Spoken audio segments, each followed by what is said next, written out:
Bonjour à tous et bienvenue dans votre journal de ce mercredi 15 janvier. Ce soir, on va parler orientation. Quoi faire après le collège ou le lycée? Le Centre d'information et d'orientation est là pour aider, mais aussi pour dédramatiser.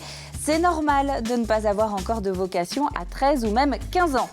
40 ans après la grande vague de remembrement, l'heure est toujours au reboisement. Exemple à la Chaise-le-Vicomte, avec la ferme de la Futaie, 1500 arbres vont y être replantés d'ici à 2015. Et puis la BD est en fête dans les écoles du canton de Saint-Jean-de-Mont. Les bibliothèques ont invité 2 auteurs-illustrateurs pour qu'ils dévoilent les coulisses de leur métier.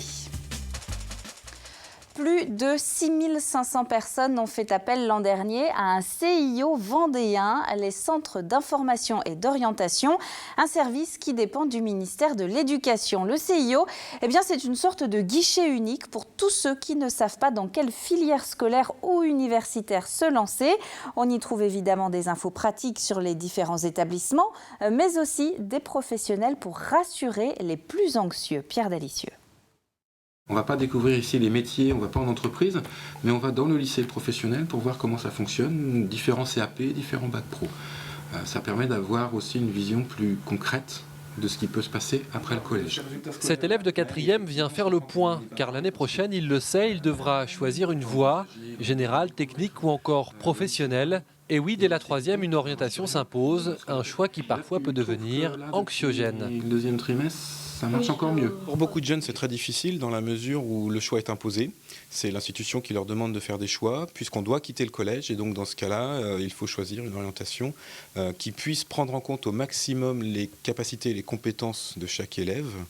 Et bien entendu, c'est surtout les résultats scolaires qui sont pris en compte par rapport à ces choix d'orientation. C'est forcément une source d'angoisse, effectivement, pour beaucoup, dans la mesure où le choix va avoir des conséquences. Cet après-midi, dans ce centre d'orientation, quelques élèves viennent se renseigner. Parmi eux, certains savent déjà ce qu'ils veulent faire plus tard. Pompier professionnel, faire architecte.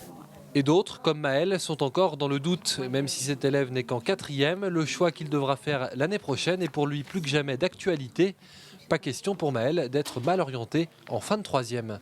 Si j'arrive en fin de 3e et que je ne sais toujours pas, du coup, il faudra que je trouve un lycée, il faudra que je parte dans une voie et ça se trouve, en général, puis ça se trouve, j'aimerais pas. Pour les parents, difficile aussi parfois de guider son enfant dans les meilleures conditions. Cette période de l'orientation n'est jamais de tout repos. Non, c'est pas facile, non. C'est jeune, enfin voilà. C'est très compliqué, voilà. Pourquoi c'est compliqué? On n'a pas d'idée, on sait pas, on écoute un peu ce que disent les autres, mais bon, voilà. On ne sait jamais en fait sur quel pied danser, quoi. Rassurez-vous, cette période peut s'avérer plus constructive pour vous et votre ado qu'il n'y paraît, même si le choix de l'orientation peut devenir l'objet de conflits. C'est les différences qui permettent de nourrir un dialogue et d'avancer. Mais justement, c'est très bien qu'on ne soit pas d'accord. Voilà. Ou qu'on avance, parce que ça permet de s'expliquer, d'argumenter. L'orientation, c'est une construction, donc il faut argumenter. Il faut aider les élèves à argumenter, c'est notre travail. Il faut aider les familles à argumenter et de faire un choix qui soit raisonné, apaisé, construit. Pas de panique donc, et si vous quittez le collège, sachez qu'il vous reste encore quelques belles années avant de choisir un des nombreux métiers. 3 CIO existent en Vendée, à La Roche-sur-Yon, donc c'est ce qu'on vient de voir, mais aussi au Sables-d'Olonne et à Fontenay-le-Comte. Un vent de jeunesse soufflait aussi cet après-midi dans l'hémicycle du Conseil général. Les conseillers généraux juniors s'y retrouvaient en session plénière pour présenter et voter leurs différents dossiers. Alors au menu, la vie au collège, sécurité routière ou encore un concours de nouvelles sur la Seconde Guerre mondiale. Le résultat de mois de travail en commission dont ils garderont des souvenirs. Je pense que ça nous apprend à avoir des responsabilités et à mettre en œuvre des projets qui se réaliseront et qui se feront concrètement dans la vraie vie. Ça nous apprend à vivre en groupe, surtout. C'est une bonne entrée dans le monde des adultes. Ça nous apprend à faire des démarches, à comment monter un projet. Et puis on est un peu dans le monde un peu des adultes. C'est beaucoup de responsabilités, avoir une maîtrise de soi, être à l'écoute. Justement, quand tout à l'heure le président parlait, oui, c'est une responsabilité. Ils ont déjà tous des grands. On va revenir un instant sur l'intervention de François Hollande hier après-midi à l'occasion de la 3e conférence de presse trimestrielle de son mandat. On l'a d'ailleurs dit brièvement hier soir. Concernant les entreprises, le président de la République annonce la fin d'ici à 2017 des cotisations familiales ainsi que la simplification et la réduction du nombre de normes. En échange, le gouvernement attend des engagements de la part des patrons concernant l'emploi des plus jeunes et des seniors, ainsi que des négociations sur les rémunérations. Une fois de plus, c'est des cadeaux nouveaux qui sont faits au patronat, même si aujourd'hui le patronat s'en défend, il n'empêche quand même qu'il applaudit des deux mains, parce qu'il sent bien que ça va être lui le grand gagnant, et ça va être les salariés et les retraités et les chômeurs ou privés d'emploi qui vont payer les frais. C'est un premier pas vers quelque chose qu'on demande depuis longtemps, et c'est aussi quelque part remettre l'entreprise à son juste niveau, parce que quand on parle de cadeaux aux entreprises ou aux patrons, c'est pas du tout ça. D'abord, il n'y a pas de patron, c'est des entrepreneurs. Et le cadeau, il est peut-être fait à l'entrepreneur, mais il est surtout fait aux salariés qui travaillent dans l'entreprise et aux chômeurs qui ont retrouvé du travail. Ce qui était évoqué en début de semaine comme une éventualité pour fin janvier a finalement été confirmé dès aujourd'hui. C'est bien le frère de Philippe de Villiers, le général Pierre de Villiers, qui est nommé chef des armées. Le Vendéen de 57 ans devient ainsi le patron de toutes les armées françaises, terre, mer et air. Dans les années 1960, 70 et 80, la tendance était plutôt à la suppression des haies pour rassembler les petits champs et en faire de grandes exploitations. Un demi-siècle plus tard, le remembrement n'est vraiment plus à la mode. Au contraire, pour exploiter les zones devenues très humides, puisque sans arbres pour absorber l'eau, on replante des arbres. Anthony Jama. Une mare, tout ce qu'il y a de plus normal, et tout autour, des joncs. Preuve que la parcelle, déjà en forme de cuvette naturelle, est gorgée d'eau. Un hectare d'herbe au final peu productif en foin et des quantités d'ajoncs peu ou pas vraiment valorisables. Pour faire fructifier cet espace et protéger son biotope, seule solution, un reboisement complet avec près de 300 arbres de différentes essences. J'ai fait ce choix pour valoriser cette parcelle sous forme d'agroforesterie, c'est-à-dire que je continuerai quand même à avoir un petit peu de production de foin, ce sera plus limité. Par contre, il y aura des arbres qui ont été plantés aujourd'hui, donc plusieurs centaines d'arbres, devraient pouvoir d'ici quelques années se valoriser sous forme de bois. Dans ce plan de reboisement, Vianney, également chasseur, est activement soutenu par la Fédération départementale de chasse. Depuis 15 ans, plus de 303 000 arbres et arbustes financés par la Fédération des chasseurs ont été plantés. Au total, 225 hectares de boisement et 43 km de haies. Chaque adhérent de service a potentiellement la possibilité de se voir offrir par la Fédération des chasseurs, entre guillemets, 1500 plants d'arbres. De l'aulne, du bouleau, du charme, du frêne commun, du noisetier et du saule-marceau. Toutes ces essences d'arbres ont été sélectionnées par Florent, enseignant au lycée Nature, en collaboration avec la Fédération des chasseurs. Comme ici avec ces 400 arbres replantés à l'endroit même d'une ancienne haie bocagère. Depuis les grandes périodes de remembrement, les grands remembrements dans les années 60, on a perdu vraiment beaucoup de qualité paysagère en France. Et dans ce milieu bocager, on essaye de redonner un petit peu de diversité, quoi. Ce chantier école est pour les élèves du lycée Nature un véritable support pédagogique qui a permis la plantation de 700 arbres dans la journée. Il en reste donc encore la moitié à planter d'ici la fin 2015 pour respecter le plan de reboisement. Et ce sont donc un peu plus de 12 000 arbres qui doivent donc être replantés cet hiver dans le département. Vrai coup de malchance pour Thomas Voeckler. À quelques jours de la première grande course de la saison du Team Europcar, le cycliste se fracture la clavicule droite en plein entraînement. C'est la 3e fois que ça lui arrive. Thomas Voeckler n'a pas pu éviter une voiture qui a pilé pour éviter un piéton. Il lui est donc rentré dedans. Résultat, pas de course évidemment. Et c'est le rapatriement en France pour le sportif, ainsi qu'une convalescence dont pour l'instant on ne connaît pas la durée. Pour ses 2 premières fractures, Thomas Voeckler avait été immobilisé un petit mois. En football, une petite déception à 150 jours du lancement du mondial. Il n'y aura pas d'arbitre français au Brésil. Décidément, après Franck Ribéry qui rate le Ballon d'Or, ce n'est vraiment pas la semaine des Français concernant le foot.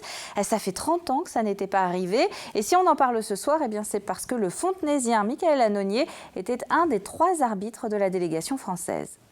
Je suis très déçu, car ça fait 2 ans qu'on travaille avec avec notre équipe sur cette qualification pour le mondial. Il y a 2 compétitions à venir, il y a l'Europa League, il y a la Champions League, il y a l'Euro en France dans 2 ans. Je pense que il faut se remettre en cause et travailler de façon à gravir encore une marche. En sport mécanique maintenant, suite des aventures sur le Dakar avec un nouveau revirement de situation. On l'a déjà vu, les 2 Vendéens, Chabot et Bernard, se talonnent au classement général.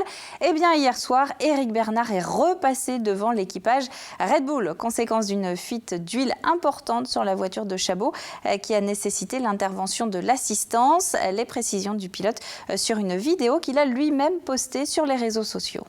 C'est tous les jours mécanique sur la piste. En plein désert, il n'y a rien à perdre de vue. C'est à peu près ça tous les jours, direction assistée, la fuite d'huile moteur. Voilà, c'est un Dakar différent des autres. Entre les 2, on roule bien, ce qui est dommage, on a une voiture magnifique, mais c'est un drôle de Dakar. Voilà, allez, bonne fin de journée, ciao. Et puis toujours en sport automobile, sachez que les 24 heures du Mans fêtent leurs 90 ans cette année. L'Automobile Club de l'Ouest organise donc vendredi soir au Sables d'Olonne la projection d'un film anniversaire, 90 minutes évidemment, sur l'épreuve et ses coulisses. L'ancien pilote Yves Courage sera présent. L'Automobile Club de l'Ouest qui lance d'ailleurs une grande campagne de recrutement, 800 CDD pour renforcer ses effectifs de 2014. Candidature sur le site internet qui s'affiche en bas de votre écran. Avant de refermer cette longue page sport, on va s'intéresser ce soir au handi-golf. Alors, pas d'actualité particulière, si ce n'est que la discipline regroupe une quinzaine de pratiquants dans la région, dont la moitié en Vendée. Delphine Ledu. Ciel dégagé et temps clément, cet après-midi, Patricia, Jean-Yves et Lionel n'ont pas résisté à l'envie de taper quelques balles. Tous les 3 font du handi-golf, une discipline basée sur le même principe que le golf et qui existe depuis une dizaine d'années en Vendée. Patricia est hémiplégique, elle a été l'une des premières à le pratiquer. J'ai commencé à jouer avec mon mari et ma fille, puis après le mot handi-golf est venu à mes oreilles. Puis j'ai rencontré le responsable des Pays de Loire, qui m'a fait entrer dans le handi-golf après. On joue entre nous, mais on ne s'occupe même pas de handicap physique de l'autre. Pour Lionel et Jean-Yves, c'est suite à une démonstration qu'ils ont découvert le handi-golf. Pour les 2 hommes, l'activité sportive a toujours tenu une place importante. Je jouais énormément au tennis, et puis lorsque je me suis retrouvé paraplégique, mais quand on a toujours fait du sport, c'est difficile de rester chez soi. J'ai eu la chance quand même, avant que la maladie m'empêche de pouvoir pratiquer du sport, j'ai toujours été sportif et j'ai une jambe valide qui est vraiment bien musclée et tout et qui me permet d'avoir un très bon équilibre que sur la jambe et qui ne me gêne aucunement pour faire mon swing. La pratique du golf au-delà de l'handicap physique, un challenge pour ces sportifs qui participent tout au long de l'année à des compétitions, au même titre que des personnes valides. C'est pas parce qu'on est handicapé qu'on n'a pas envie de taper comme les valides. Et puis ça, c'est une émulation qui se crée naturellement. Le but de l'handi-golf, c'est quand même de mêler les joueurs présentant un handicap aux joueurs valides. C'est l'intégration, c'est quand même le principe de base. Il y a de très très bons handi-golfeurs effectivement en France et en Europe qui jouent extrêmement bien et bien mieux que des valides aussi. Chaque année, les handi-golfeurs vendéens mènent des actions de sensibilisation auprès des centres de rééducation et des écoles afin de promouvoir le handi-golf. Pousser le canapé et la table basse, rajouter quelques chaises, Chantapart reprend du service. Pour sa 20e édition, le festival programme 80 spectacles en 2 mois sur l'ensemble du département et même un petit peu au-delà. Le principe est toujours le même, ce sont des particuliers qui accueillent chez eux les artistes et le public pour un concert privé dans leur salon. Le côté sympa justement pour les accueillants, c'est les accueillants qui choisissent leurs artistes. Nous, on a choisi les 30 artistes qui vont être programmés dans le festival, mais à un moment dans l'année, au mois d'octobre, ils viennent voir tous les artistes et donc c'est vrai que c'est un côté... c'est eux qui font un peu leur programmation au milieu de ces 30 artistes-là. Et donc ça leur permet aussi d'être partie prenante pour défendre les artistes qu'on a envie de diffuser surtout.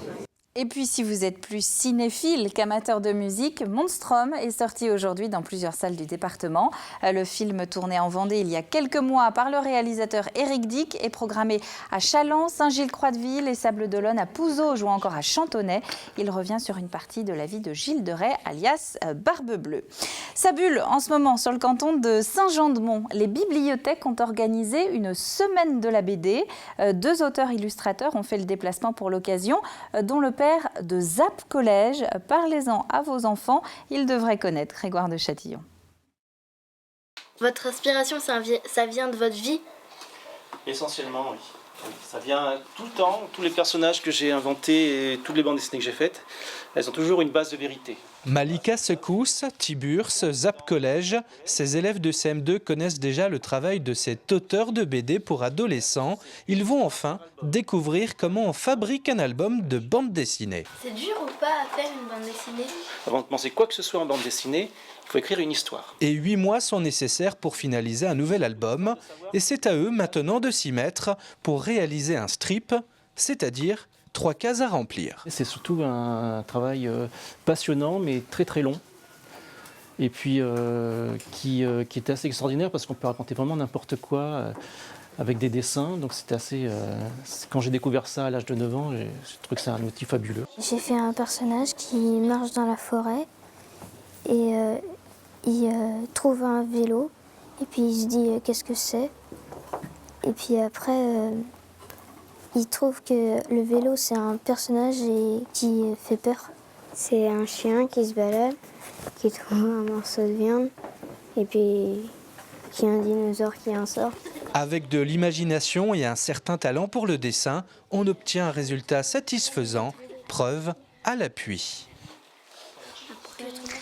On va passer au temps prévu pour demain. Alors profitez-en car Météo Ouest nous annonce demain matin de très belles éclaircies avec parfois un passage nuageux. Le problème, c'est que plus la journée avance, plus le ciel devient chaotique. Le bulletin complet, c'est dans un instant avec Armelle Pavageau. C'est la fin de ce journal. Merci à vous de l'avoir suivi. On se retrouve évidemment demain, même heure, pour le prochain point sur l'actu vendéenne. D'ici là, très bonne soirée à vous tous sur TV Vendée et à demain.